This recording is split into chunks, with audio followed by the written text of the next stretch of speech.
Como les dije la clase pasada, el problema de panel es básicamente resolver un problema de omisión de información relevante.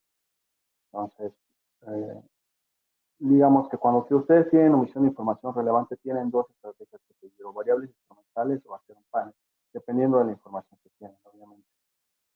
Entonces, suponiendo que tienen información en estructura de panel, es decir, tienen un grupo seguido a través del tiempo, un grupo seguido a través de otra dimensión, entonces pueden aplicar la técnica de datos panel.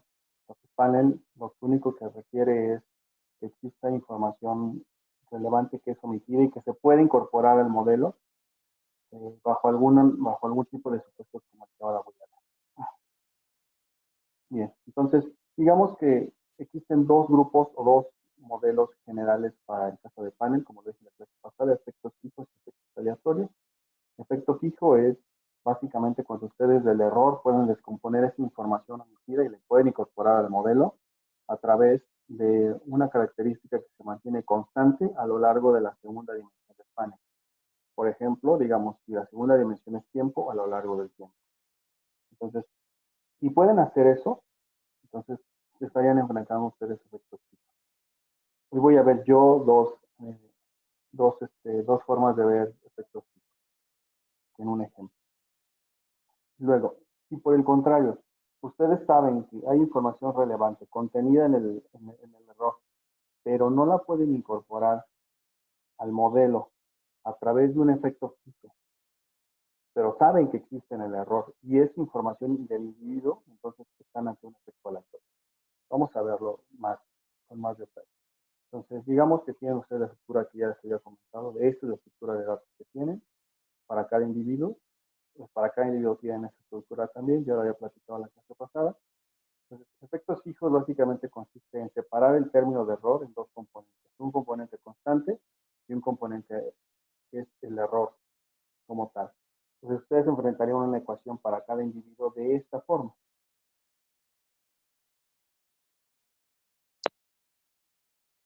Entonces, una vez que tienen una ecuación de esta forma, lo que ustedes pueden ver aquí es que básicamente tienen aquí regresores y tienen aquí una constante y un término de error. Entonces, pudieron separar al término de error en un componente determinístico, que es la constante, y un componente estocástico, que es este término de error. Bien, ahora, una vez que ustedes tienen una estructura de este tipo, podrían apilar toda la información de los individuos, de cada uno de los individuos y hasta n, y entonces encontrar que su modelo o digamos su matriz de información tendría la siguiente estructura. Un vector de y, que sería la información del individuo 1 vamos a suponer que la segunda dimensión es tiempo, entonces en el momento 1, momento 2, momento 3 hasta el momento m. Entonces esta es la información del individuo 1, esta es la información del individuo 2, así se van hasta el individuo n. Entonces tienen como apilamiento de información en y. Esta es una estructura muy parecida a lo que ustedes verían si ustedes hicieran un modelo de, cuando tomen series de tiempo, lo más próximo a esto va a ser un bar. ¿Sí? Eso es como una extensión adicional de estos son los modelos de vectores autorregresivos. Con otras complicaciones, pero digamos que esta es la base. Ahora, entonces, como el individuo 1 tiene su propio efecto fijo, su efecto individual, entonces aquí está su alfa 1. Y su alfa 1 la vamos a incorporar a la matriz de regresores como una columna de puros 1, pero solamente hasta el individuo 1. Y luego todas las demás columnas van a ser 0. Y luego aquí van a venir todos los regresores. Noten que dentro de todos estos regresores podríamos haber incluido una constante. Eso es posible. Es decir, que hubiera una constante para todos. Que todo, por ejemplo, toda esta columna, la columna que inicia aquí y termina acá, tuviera puros 1.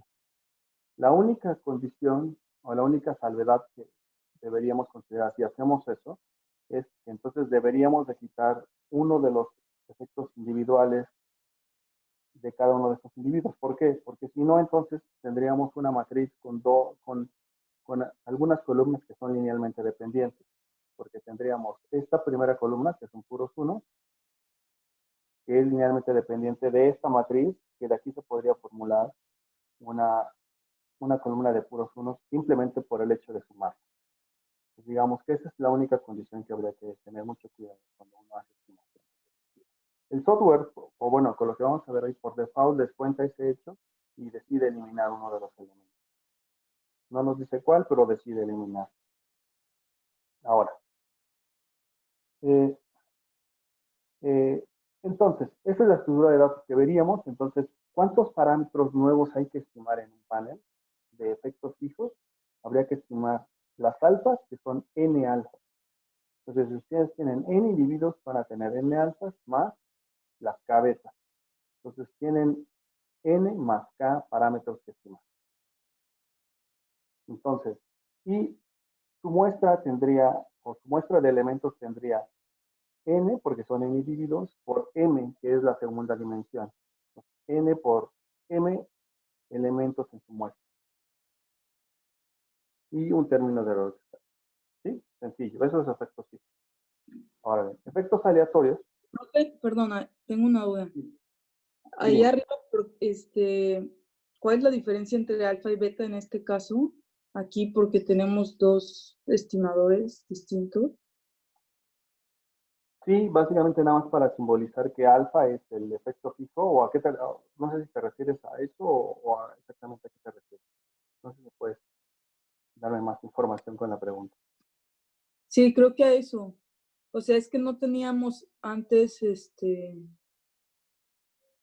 así por separado alfa y beta. Sí, no lo teníamos porque, exactamente, porque si tú te das cuenta, estas filas, bueno, estas columnas que están aquí, es la forma tradicional que veníamos simbolizando la regresión, ¿no?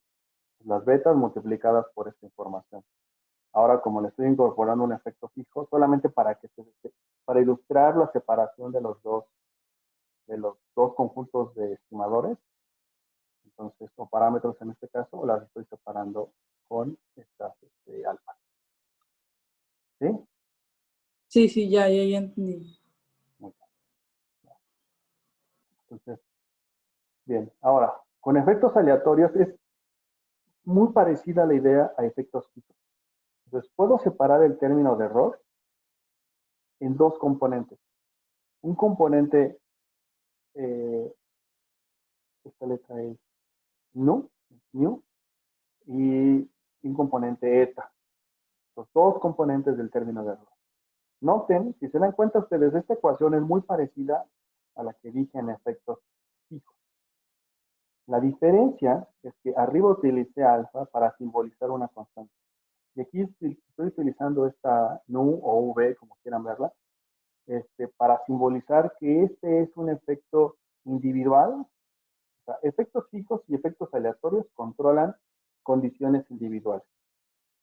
La diferencia entre efectos fijos y efectos aleatorios es que los efectos individuales, en el caso de efectos fijos, son como su nombre lo dice, fijos.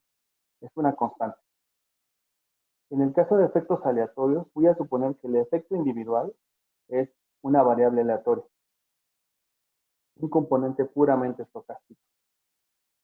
Esa es la diferencia entre aquel y este. Eso es, digamos que en términos de ecuación. Ahora bien, en términos interpretativos, lo que estoy diciendo es lo siguiente. Es, con efectos fijos, estoy separando del término de error información del individuo que es constante a lo largo del tiempo, pero que es observable.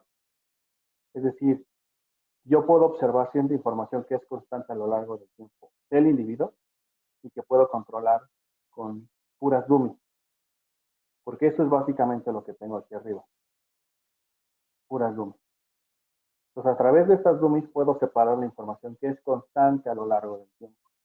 ¿Qué cosas son constantes a lo largo del tiempo? Normalmente son características como etnia, probablemente a veces ubicación geográfica, no se cambia, a veces puede ser de país, estás en un panel de países, no cambia la posición geográfica del país, probablemente climáticas, cosas por el estilo que no van a cambiar a lo largo del tiempo, o no cambian significativamente a lo largo del tiempo, pero que sí puede separar.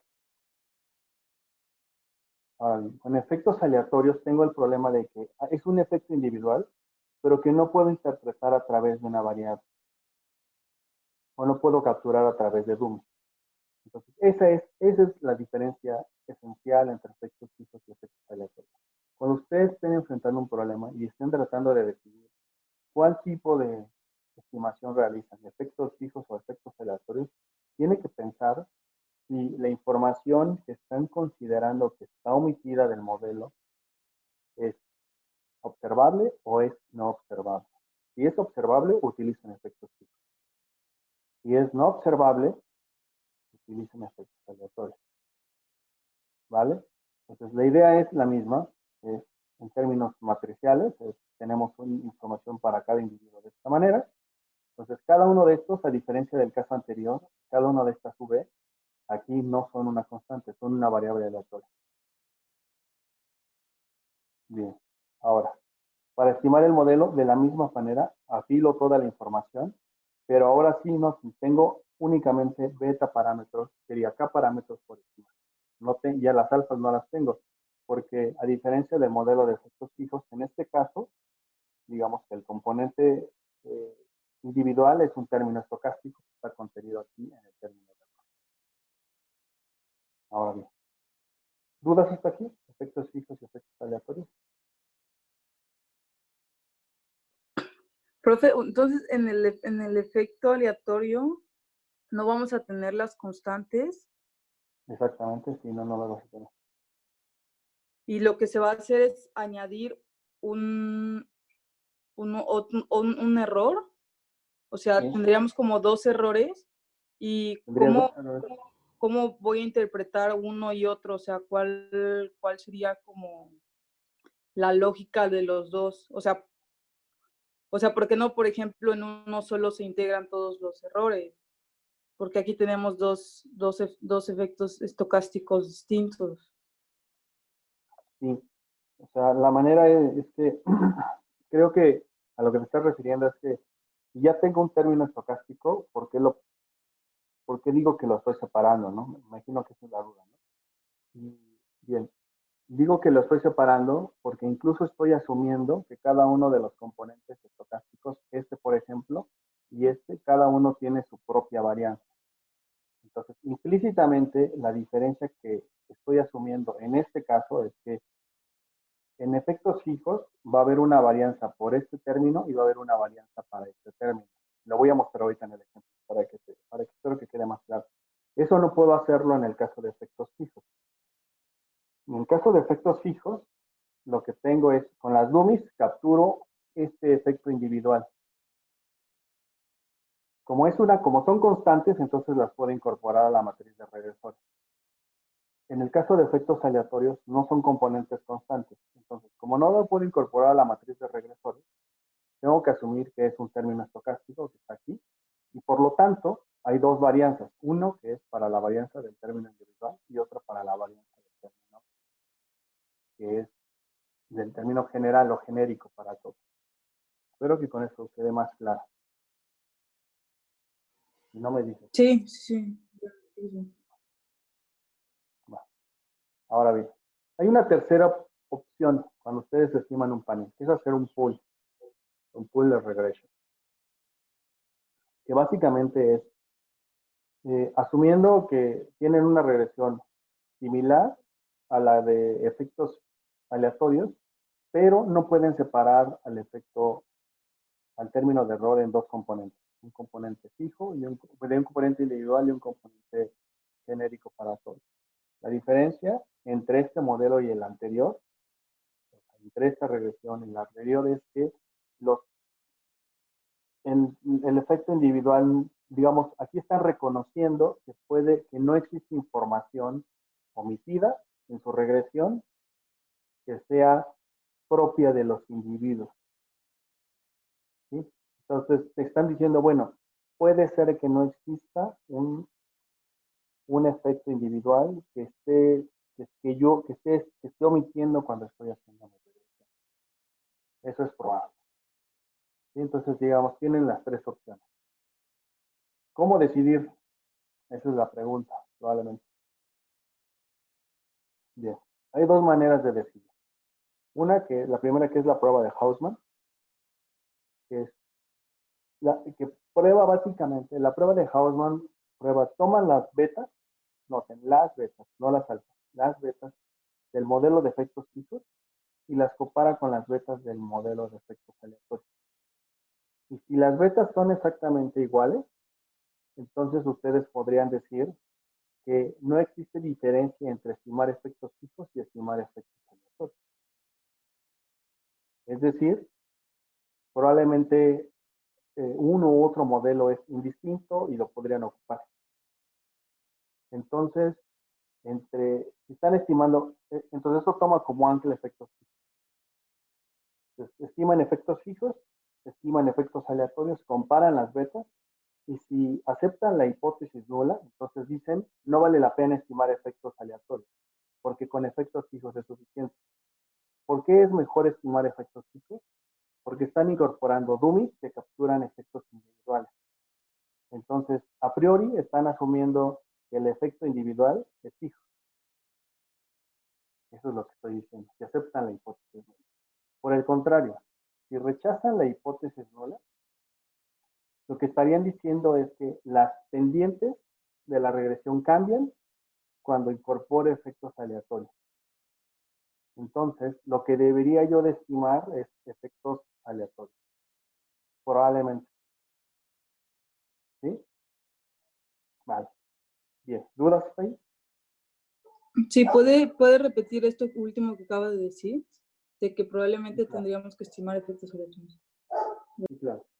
Cuando rechazas la hipótesis nula y por lo tanto puedes decir que aceptas la hipótesis alternativa, lo que estás diciendo es que el efecto individual construido a través de efectos fijos no es el mismo efecto individual construido a través de efectos aleatorios.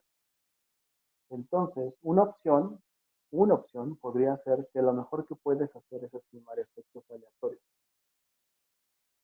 porque es menos restrictivo. Los efectos fijos son muy restrictivos porque están asumiendo que el efecto individual es determinístico, es una constante. Efectos aleatorios está asumiendo que el efecto individual es una variable aleatoria. Esa es la diferencia entre uno y otro. ¿Sí? Aquí quiero hacer un pequeño paréntesis. Una de las cosas que deben de considerar cuando estiman un efecto fijo o un efecto aleatorio depende mucho de su conocimiento del problema.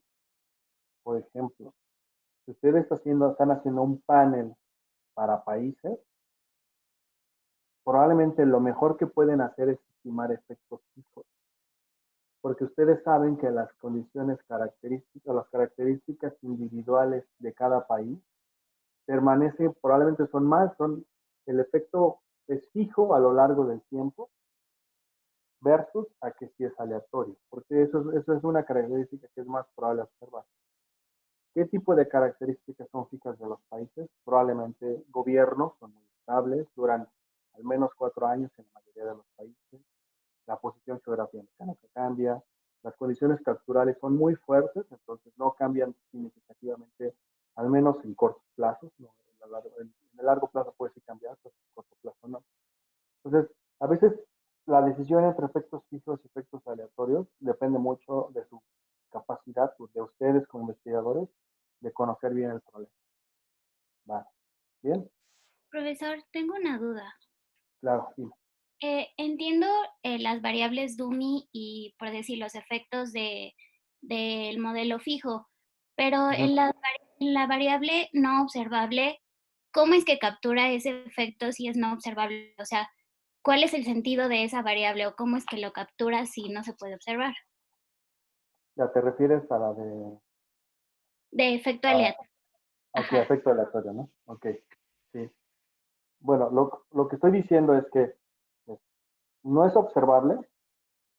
Entonces, como no es observable, ¿te acuerdas? Siempre hemos dicho que la regresión se divide en información observable y no observable.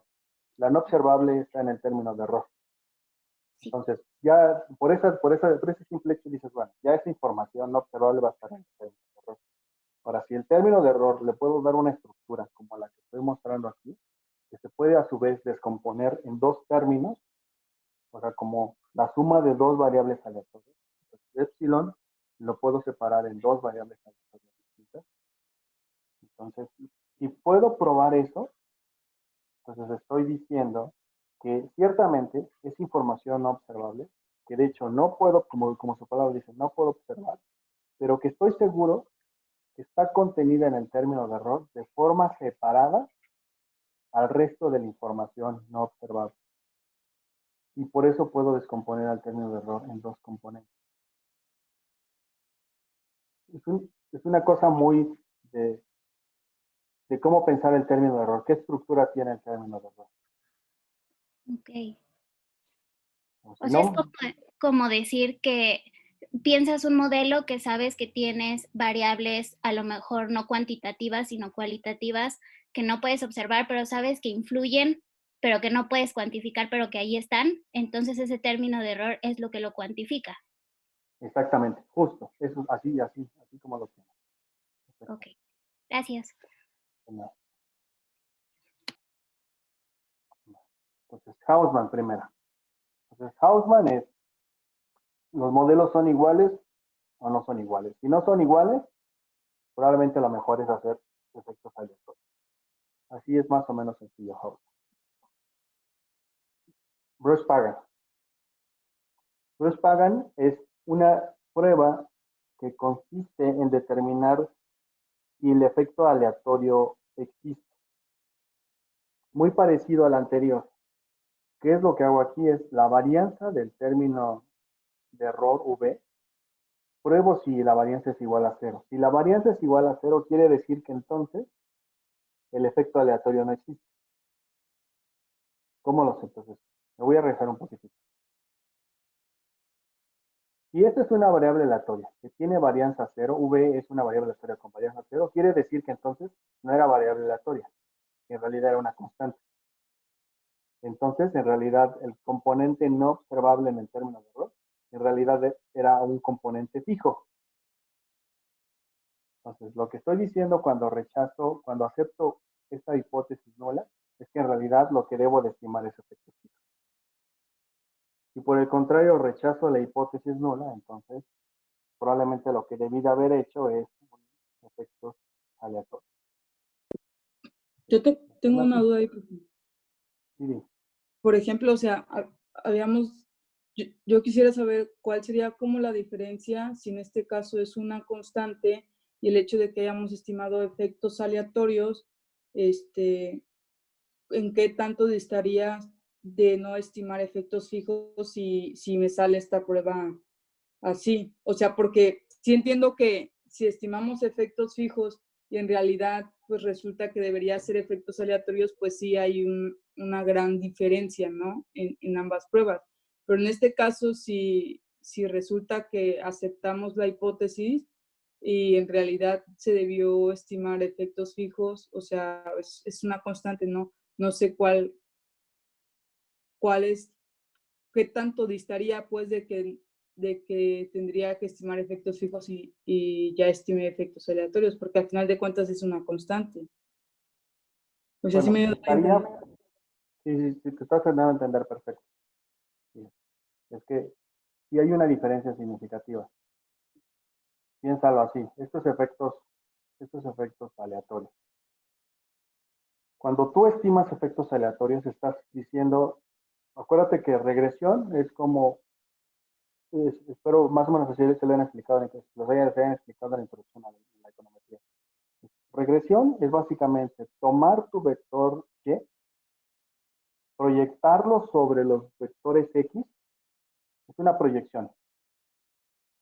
Entonces, lo que estoy haciendo con esa proyección en el caso de efectos aleatorios es proyectarlo sobre K variables. Sobre K variables nada más. Entonces, una vez que lo proyecté sobre K variables, entonces la parte que no está incorporada en esta proyección es término de error. Entonces, la proyección va a ser capturada por las betas. Por el contrario, cuando hago efectos fijos, estoy proyectando sobre K variables más n variables.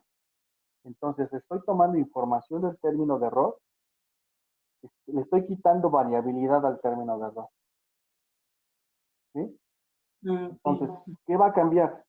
Van a cambiar dos cosas. Estas betas que están aquí, las betas, no las alfas, las betas, van a ser diferentes a las betas de efectos aleatorios, porque se movió ligeramente la proyección. Entonces, tratando de responder tu pregunta, si estimas efectos fijos y era el modelo incorrecto, vas a tener betas sesgadas. Acuérdate, el problema de omisión de información relevante, ¿qué genera en la estimación? Sesgo. ¿Sí? Entonces, ¿qué tanto quieres evitar el sesgo? Es el tipo de modelo que estás recibiendo, efectos fijos o efectos aleatorios. Ajá. Entonces, o sea, básicamente, si lo que se hace sería que de efectos aleatorios, o sea, quitar como quitarle un poco de variabilidad a los efectos estocásticos y pasarlos a los coeficientes. O sea, esa sería la lógica. Esa sería la lógica. Ok, muy bien. Entonces, digamos que esta es la parte teórica. Vamos a estimar algo, ¿vale? Bueno, solamente unas pequeñas conclusiones. Entonces, nada más para que nos quedemos con esta idea, ¿no? Efectos fijos y efectos aleatorios, los dos modelos suponen que hay información individual que fue omitida. ¿Sí? Ahora bien, ¿cómo es la estructura de esa información individual? Puede ser constante, entonces efectos fijos, puede ser una variable aleatoria, entonces es efectos aleatorios. Entonces, efectos fijos y efectos aleatorios, información individual. La distinción entre efectos fijos y efectos aleatorios es si el efecto es observable o no observable. ¿Sí? Bien, básicamente es la información se puede correlacionar con los regresores o no se puede correlacionar con los regresores. Así, básicamente esa es la diferencia y no necesariamente en si el componente es estocástico o no. Esa es la diferencia. Bueno, cuando falla, y esta es ya la regla del último recurso, cuando falla toda alternativa, o sea, cuando no los convence ni efectos fijos ni efectos aleatorios, hagan un pool. ¿Sí? Es básicamente la alternativa de ya todo salió mal, hagan un pool. Bien. Entonces, si no tienen más preguntas, quisiera ver el ejercicio. Yo nada más en cuestión de geometría, ahorita que mencionó, lo de las proyecciones de efectos fijos y aleatorios, o sea, entiendo que para ambos proyectamos para acá, o sea, K variables, ¿no? K individuos. En ambos, No, efectos fijos o efectos aleatorios. no, en efectos fijos proyectas a Y sobre Ajá. K más N. A Y lo proyectas sobre un hiperplano con dimensión K más N. Ok. Y para efectos aleatorios lo proyectas únicamente sobre un hiperplano de dimensión K. Ah, ok.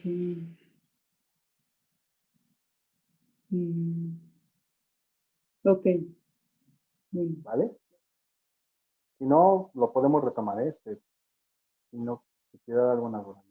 Bueno, voy a entrar al ejercicio. Entonces en GitHub le subí un nuevo ejercicio, que de hecho me equivoqué en el nombre ahorita que lo estoy viendo, pero se llama así Panel Data y esto de acá no debería haber estado, pero bueno, solamente en el nombre me equivoqué, creo.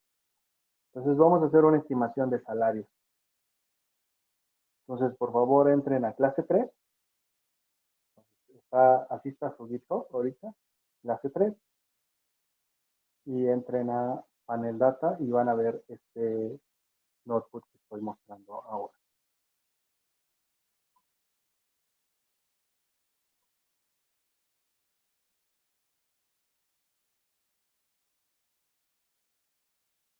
Vamos a trabajar con información de un paper de Verbeck del 98. ya no nos fuimos tan atrás, ya es más reciente. Este, es un paper que es para salarios de personas jóvenes. Este paper resuelve un problema de endogeneidad que ahorita quiero discutir con ustedes. Nos vamos a hacer medio que no lo vimos, el problema de endogeneidad, pero este paper tiene un problema de endogeneidad. El paper sí lo soluciona, nosotros en el ejercicio no lo vamos a hacer. ¿Vale? Ok. Este, ¿Cómo van? ¿Alguien ya terminó de descargarlo?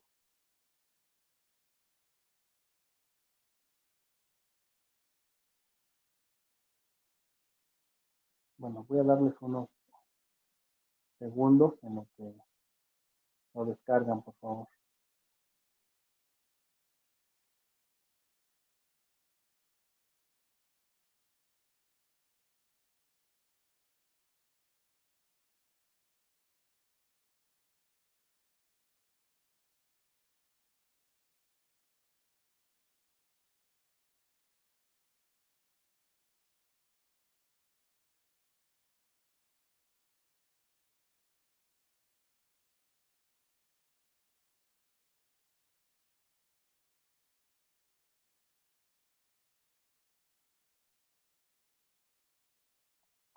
Bien, entonces vamos avanzando un poquitito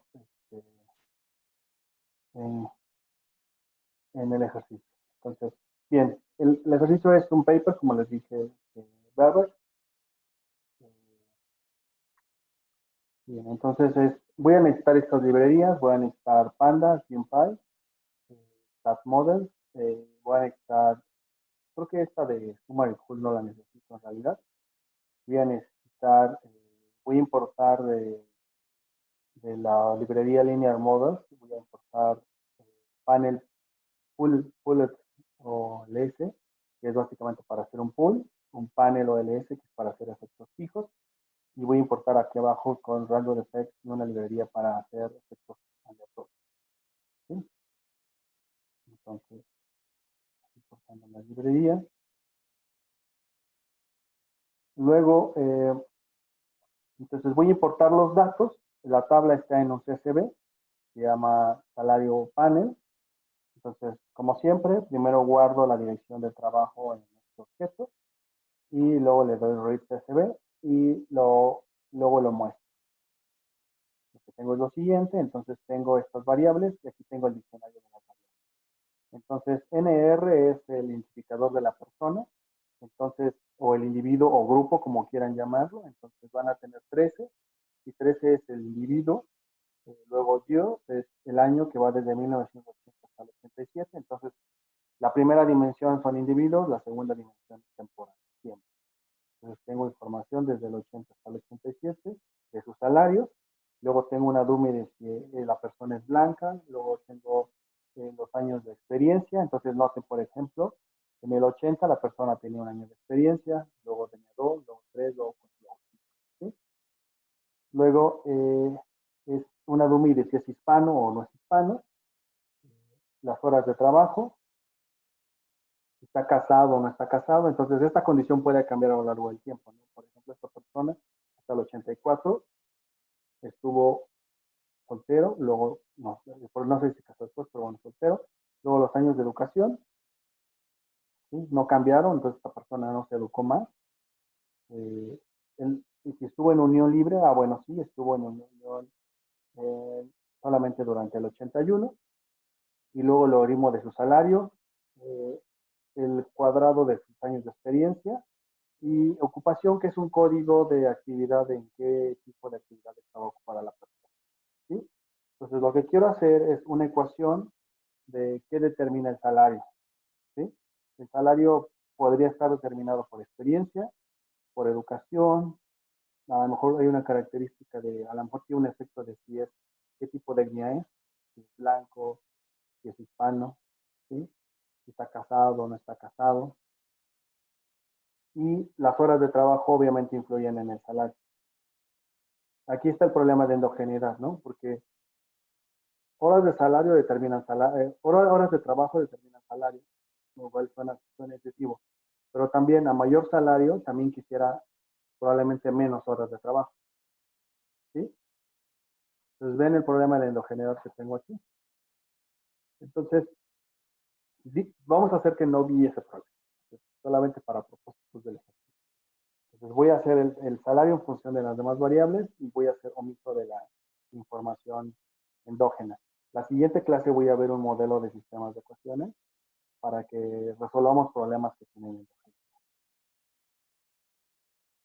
Ahora, entonces, lo que voy a hacer ahora son algunas adecuaciones al data frame para que funcione para datos panel.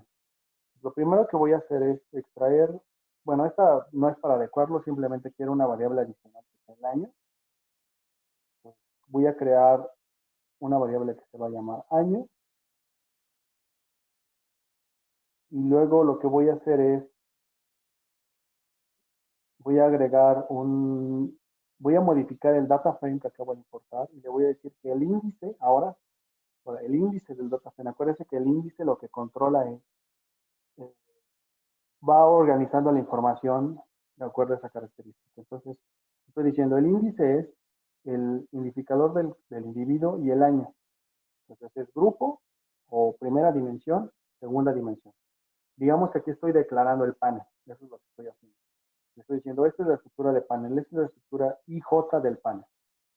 O más bien, NM del panel. Declarando. Luego, entonces voy a mostrar en la tabla cómo se vería ahora con el ajuste del índice. Noten la diferencia con el anterior. El anterior, el índice era 0, 1, 2, 3, hasta 4. Este nuevo índice va primero el individuo con todos sus años. ¿Sí? De hecho, le voy a quitar el hit para que se vea.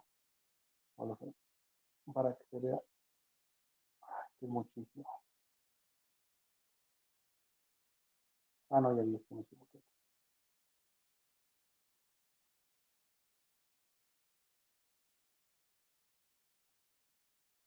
Así bien, como ya corrí, no voy a correr desde acá. Más. Voy a agregar aquí una línea nada más para mostrar toda la tabla, lo más completa que se pueda, para ilustrar esta idea que les decía de que.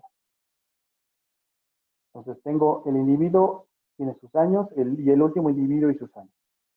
¿Sí? Su información por ahí. Luego voy a agregar ahora la columna que se llama año, o yo la voy a agregar a la tabla.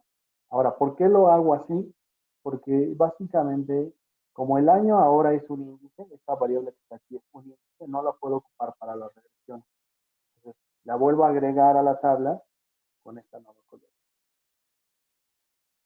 ¿Sí? Sencillo. Entonces tengo la misma tabla, nada más que aquí el año está como índice y aquí está como variable o parte. Profesor, Y Alan, no te escucho bien. ¿Puedes repetirlo, por favor? profesor, tengo una duda. No me queda muy claro lo que está haciendo allí. Bueno, lo que está haciendo es Casi no te escucho, Alan. No sé si creo que me quieres preguntar sobre el la año, pero regresión. no. Alan, te estoy perdiendo un poquito.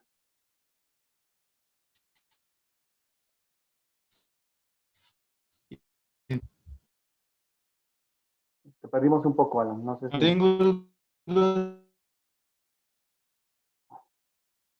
Anda medio malón en el internet. No sé si lo puedes teclear a lo mejor y lo vamos platicando. En el chat. A ver si en unos minutos mejora la conexión.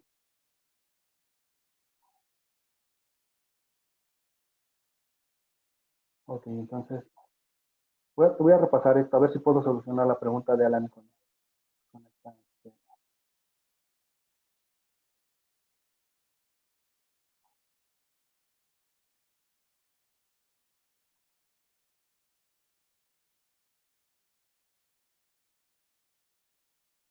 Pero bueno, a ver qué bueno. Bien, entonces voy a repasar un poquitito a ver si con esto respondo a las dudas que pudiera existir aquí. Entonces, aquí lo que hizo fue cambiar el índice. ¿Sí? Entonces el índice ahora contiene año. Año, entonces ya no la podría yo ocupar para las regresiones. Lo que voy a hacer entonces es crear otra vez la variable año dentro de las variables. Esta variable año ya no es parte del índice. Es básicamente lo que hice aquí. Esperemos a ver si regresa la lo toma su duda. Bien. Ahora, lo que voy a hacer, yo voy a empezar, mi estrategia de estimación va a ser a la inversa de cómo deberían ustedes probablemente seguir su análisis. ¿Por qué lo voy a hacer a la inversa? Para ver si, para que vayamos construyendo la lógica de la estimación. Entonces, digamos, la regresión pool es probablemente ustedes lo hubieran tenido que hacer al último.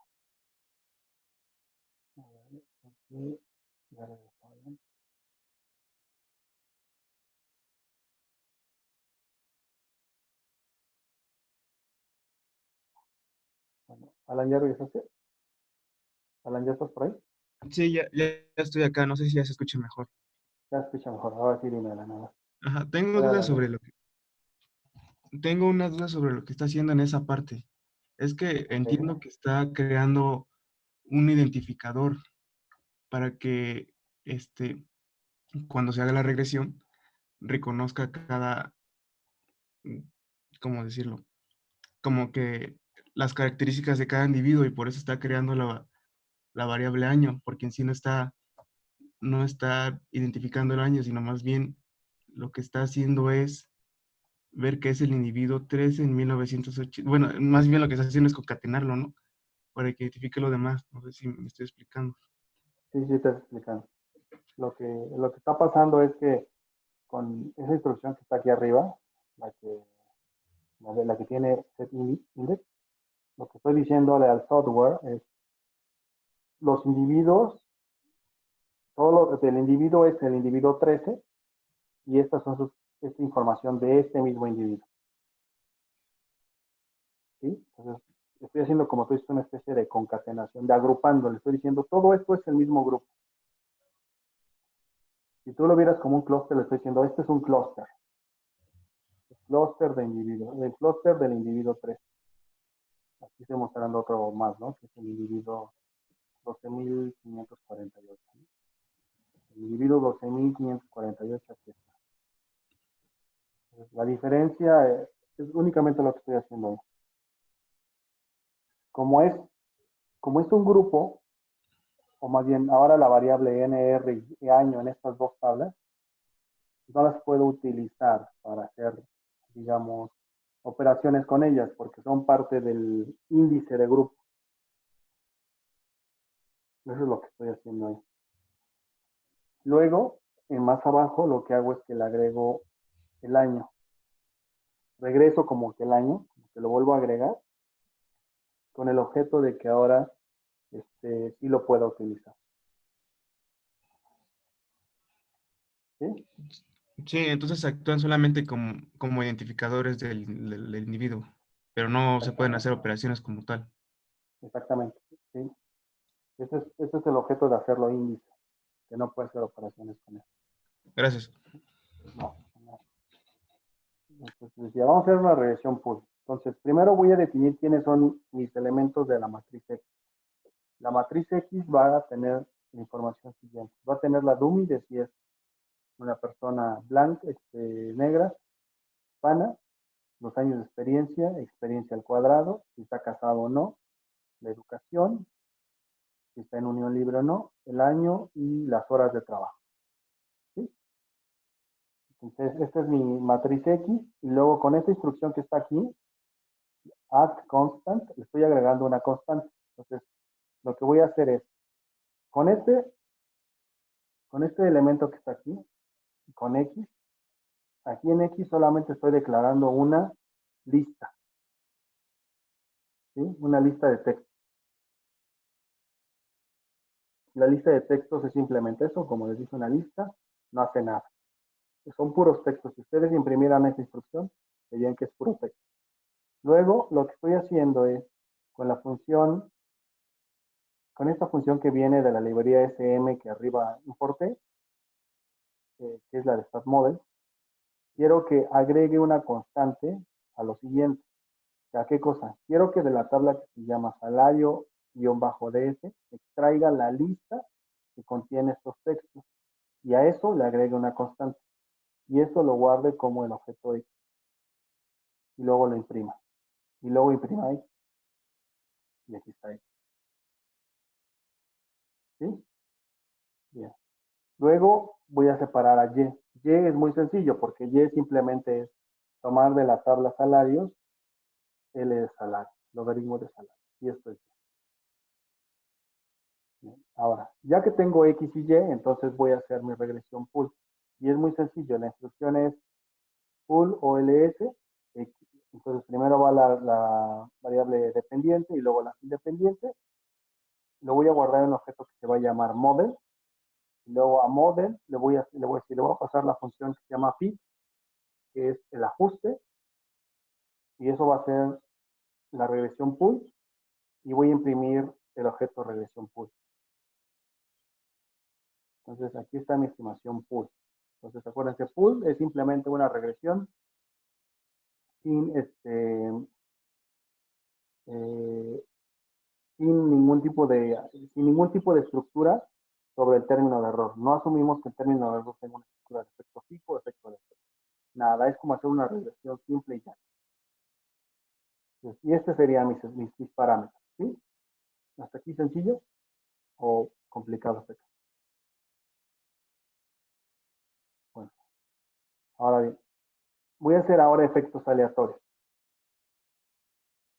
Efectos aleatorios, entonces, voy a tomar ahora igual mi regresión con las mismas variables, la misma y y la misma x, y voy a utilizar ahora la función que se llama random effect.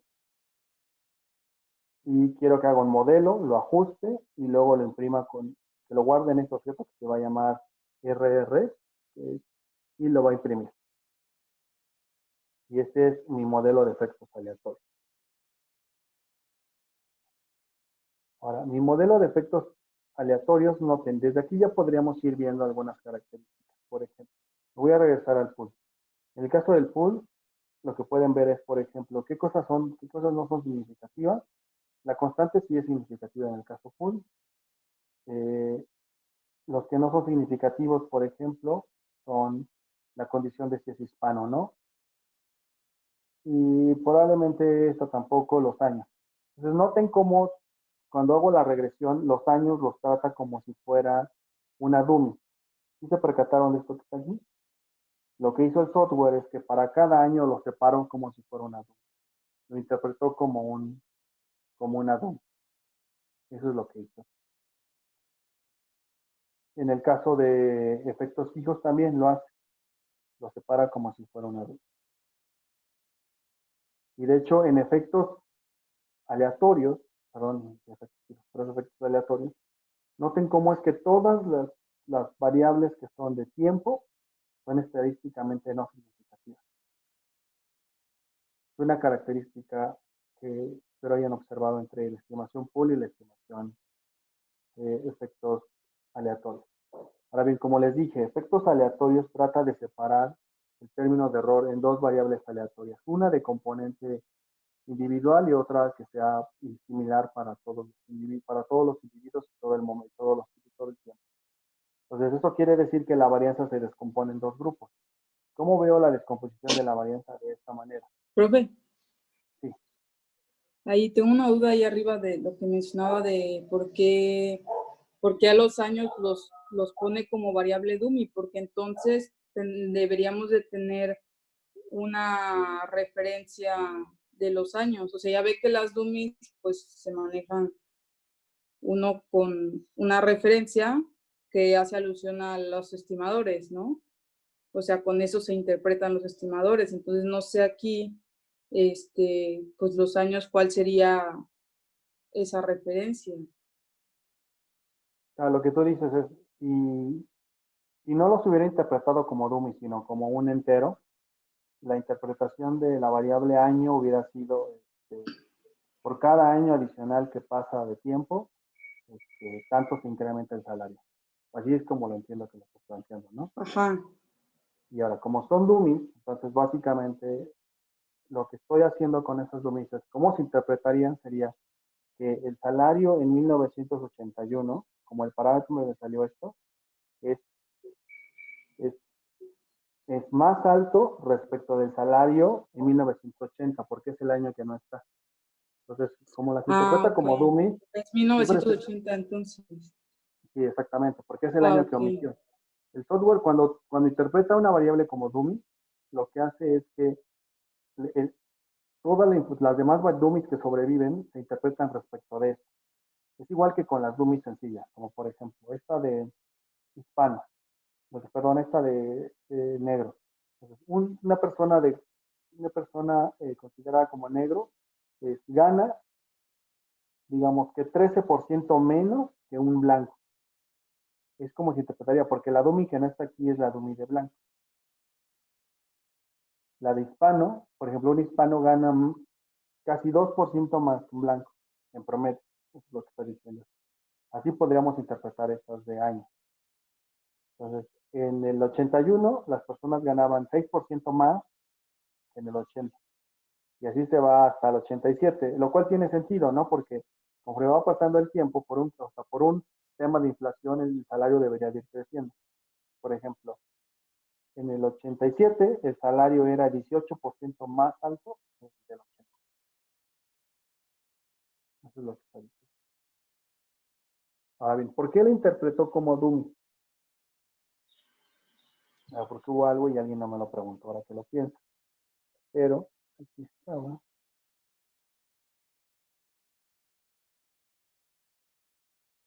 Año, aquí lo puse. Año es con la librería de pandas que se llama categórica, tomó la variable año de salario y la puso como, esta variable año ya era una categoría. Entonces, cuando la agrego al data frame aquí la estoy agregando, la agrega como categoría. Por eso la separó como dummy. Si no lo hubiera yo separado como categoría o agregado como categoría, la hubiera interpretado como un entero. Entonces, no se hubiera separado como dummy. ¿Vale? ¿Sí?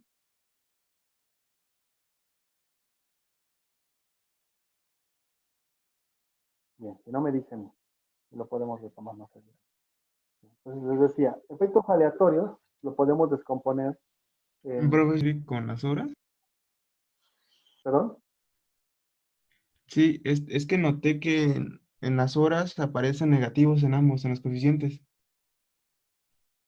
ajá, ¿Ese es el problema de endogeneidad que se refería hace rato? pues más bien es la relación que decíamos de que a mayor salario quieres trabajar menos, ¿no? Porque hay una compensación.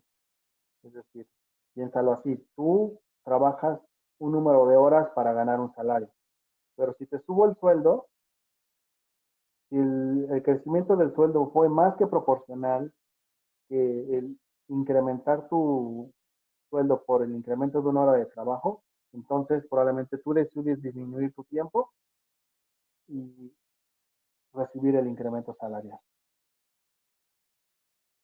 Eso es lo que nos está diciendo este parámetro negativo, Gracias. que existe este efecto de sustitución. ¿Se acuerdan de esta lógica, de esta discusión que existe siempre en los modelos neoclásicos entre ocio y trabajo? Es decir, bueno, o sea, yo trabajo hasta en tanto el salario paga mi preferencia por el ocio, ¿no? Pero si el salario es alto, pues estoy dispuesto a renunciar horas de trabajo para mantener más ocio. Esta tasa de sustitución entre ocio y trabajo. Entonces, ahora, ese no es el problema de endogeneidad. El problema de endogeneidad es, bueno, sí, ese es el problema de endogeneidad, que es quién determina quién. Más salario determina más horas de trabajo, o más bien más horas de trabajo determinan más salario. Y no queda claro. Esa es la duda, ese es el problema de endogeneidad.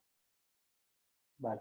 Ahora voy a separar la varianza. Noten que entonces aquí, en efectos aleatorios, debería yo de poder separar la varianza en dos componentes.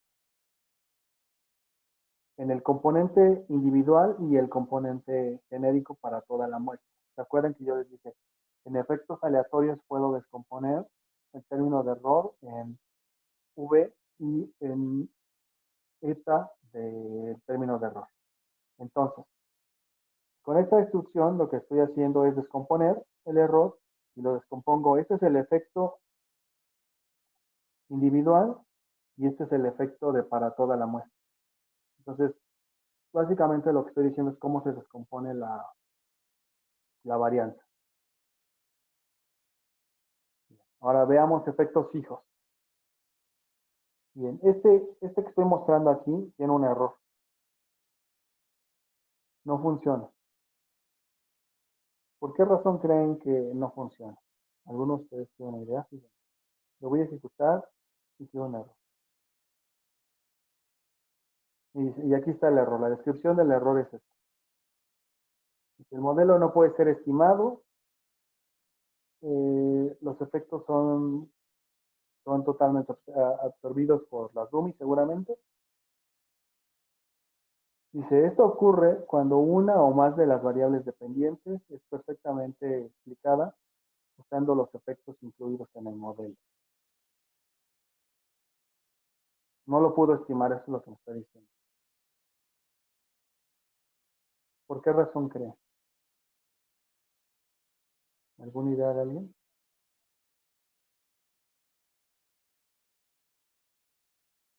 Bueno, no se preocupe, probablemente todavía no está novio en este momento, pero espero que sobre la marcha sí lo sea.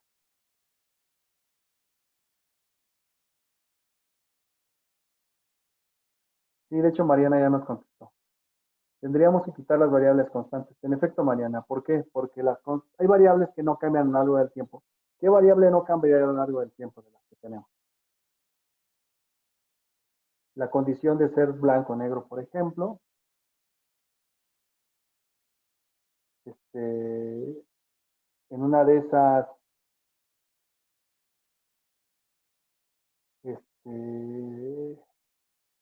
ya, tal vez. Pero bueno, en general, habría que quitar todas las variables que no cambian a lo largo del tiempo, porque estoy incorporando un efecto fijo. Y el efecto fijo son puras dummies. Entonces, van a controlar toda la información del individuo que permanece constante a lo largo del tiempo. Entonces, debo reformular mi matriz X. Mi matriz X la voy a reformular y la voy a dejar únicamente en términos de estas variables. La experiencia, los años de experiencia, porque los años de experiencia eran constantes, ¿se acuerdan? Una persona tenía los mismos años de experiencia a lo largo del tiempo, entonces era constante. Solo me voy a quedar con la experiencia al cuadrado, que es la que sí puede ir cambiando. La condición de unión libre o no, que también puede cambiar. La condición de casado o no. La DUMI de año y las horas de trabajo. Entonces, mi modelo ahora en efectos fijos cambia significativamente en términos de los regresores. La primera observación que también deben de tener en mente es, cuando estimen efectos fijos y efectos aleatorios, probablemente una de las cosas que va a cambiar es que la matriz X va a cambiar entre uno y otro modelo. ¿Por qué? Porque hay características individuales que ahora va a capturar el efecto fijo. Entonces, voy a hacer lo siguiente, entonces igual otra vez creo una nueva matriz X, le agrego una constante. Mi modelo es un modelo con efectos fijos, con esto lo calculo, con panel OLS, YX, y bueno, ¿qué tipo de efectos? Le voy a decir que son efectos por entidad, es decir, son efectos individuales, y quiero que esos sean los efectos fijos. Aquí le estoy declarando los efectos fijos, y quiero que lo ajuste, y lo muestro.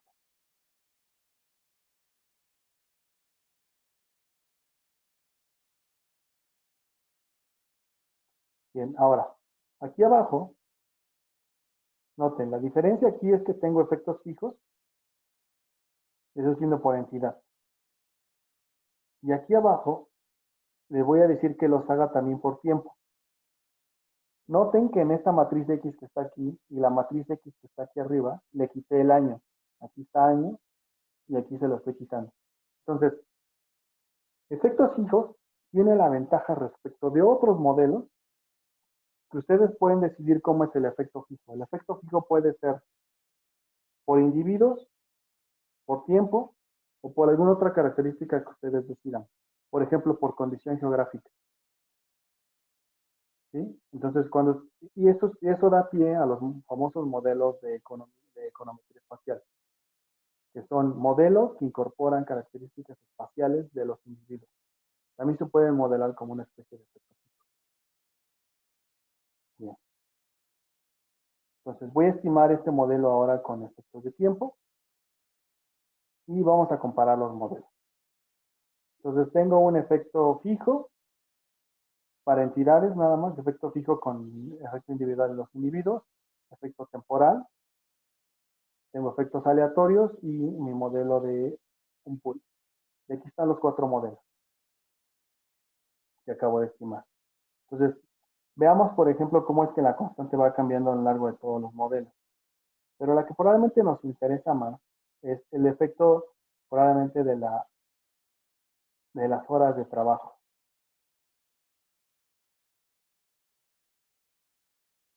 Las horas de trabajo se mantienen más o menos con el mismo efecto a lo largo de los 3 primeros modelos. Y solo en el último modelo las horas de trabajo caen significativamente.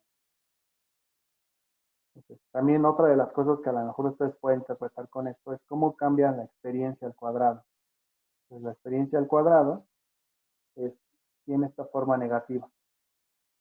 ¿Cómo es que la experiencia al cuadrado es más o menos, digo, con algunas diferencias, pero es más o menos estable a lo largo del tiempo?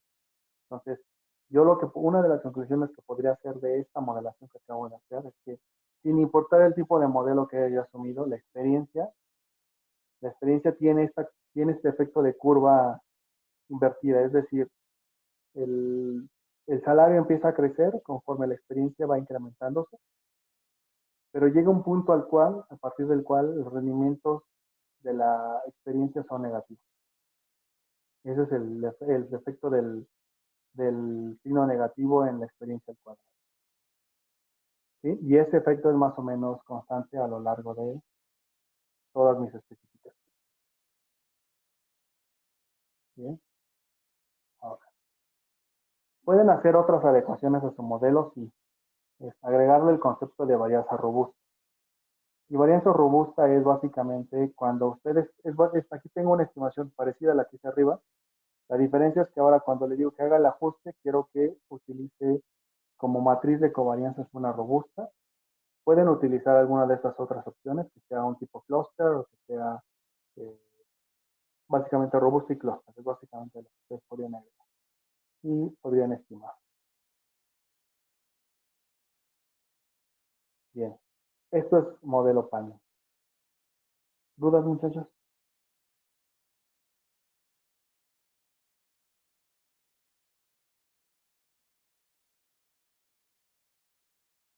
¿Para qué sirve la estimación con varianza robusta? Es una buena pregunta.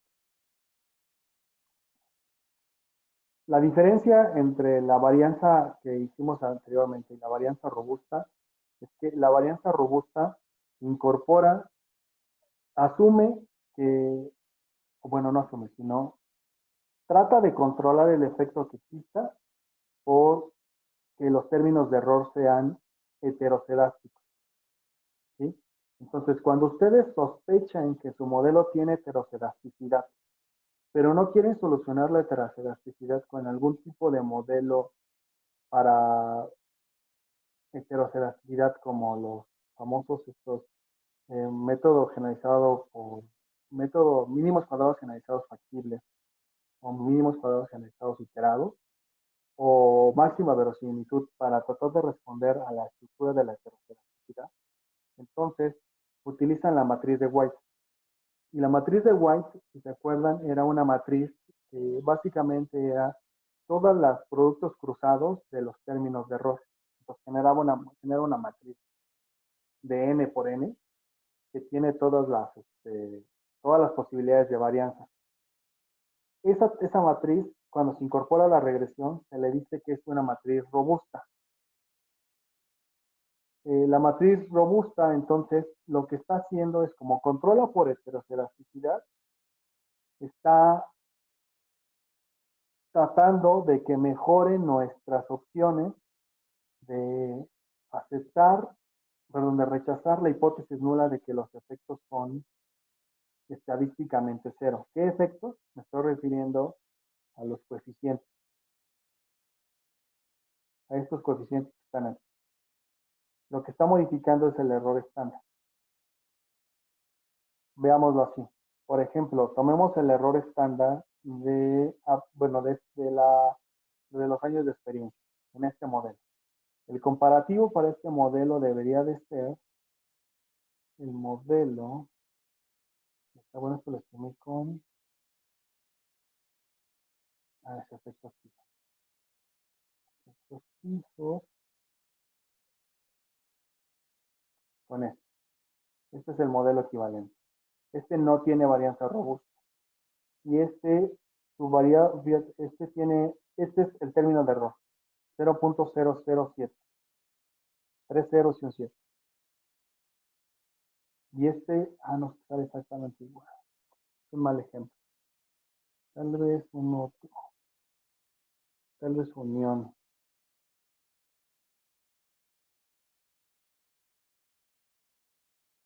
Sí, unión sí cambia. En unión, por ejemplo, el efecto es, el término del error estándar es 0.191.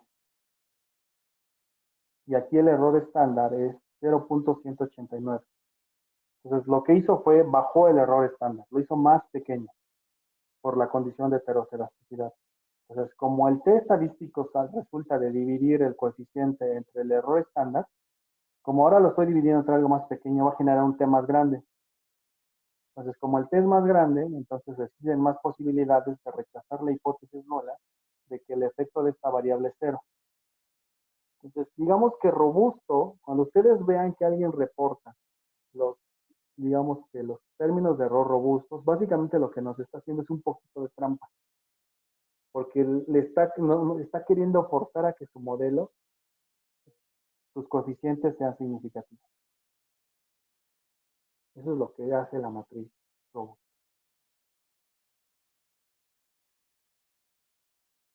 ¿Más dudas, muchachos?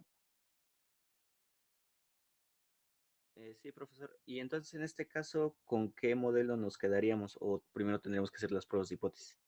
Primero tendríamos que hacer las pruebas de hipótesis.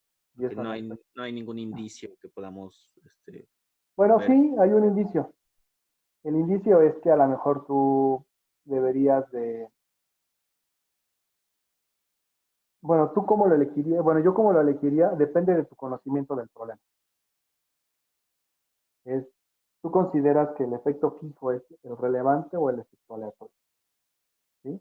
Ahí es mucho tu decisión como investigador. Esa es una opción. La otra opción es implementar las pruebas de hipótesis, la de Bruce Pagan y la de Hausman, y ver cuál de los modelos es el que te conviene más. Pero en general, en este caso particular que estamos analizando, yo creo que el modelo de efectos fijos, no, perdón, en este caso el de efectos aleatorios sería el mejor. ¿Por qué? Porque ya tengo tengo mucha información de los individuos que está capturándose por el efecto individual, que está capturándose por las dummies como etnicidad, si está casado o no, si está en unión libre, que ya capturan el efecto individual. Entonces yo creo que el efecto aleatorio debería ser una mejor opción para mi estimación. Ok, gracias. No, pues nada. Bueno, tengo un par de preguntas por aquí. Sí,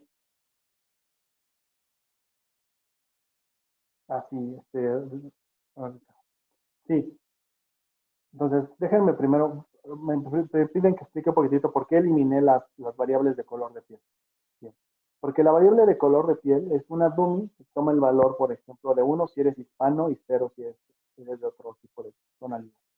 Entonces, es una variable dummy que es constante a lo largo del tiempo para los individuos. No cambia. Cuando yo le agrego un efecto fijo, básicamente lo que estoy haciendo es una dummy equivalente, porque también es una dummy para el individuo que no va a cambiar a lo largo del tiempo. Entonces, las dos dummies son colineales. Entonces, para evitar el problema de multicolinealidad, tengo que quitar una. Y la que quito es la de etnicidad y dejo la de efecto fijo, porque esa es la que me interesa incorporar.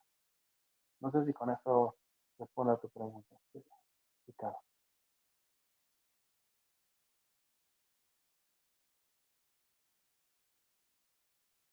Ok. Otra pregunta. En esos modelos los R cuadrados son muy bajos. Sí, en efecto son muy bajos y no necesariamente tiene que ver con el efecto individual, como dice Brandon. Los R cuadrados son muy bajos porque básicamente lo que estoy reconociendo es que las variables que estoy utilizando como regresores no explican mucho de la variabilidad de la variable dependiente. Los salarios probablemente son explicados por otras características que a lo mejor no estoy incorporando. ¿Qué variable no incorporé y que pude haber incorporado? Es, por ejemplo, ¿vieron que tengo el código de sector en el que está el individuo? Si se van hasta arriba, la última columna es un código de sector o de ocupación.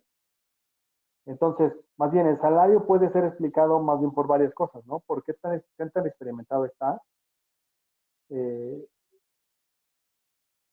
Probablemente también de cuántas horas le dedicas al trabajo, pero también significativamente por el sector en el que estás. O sea, el sector financiero paga más que otros sectores, por decir algo. Entonces, aquí lo que estarían cuadrados bajos es que probablemente debí de haber incorporado otras variables que no incorporé y que si las incorporaría hubieran mejorado los R cuadrados.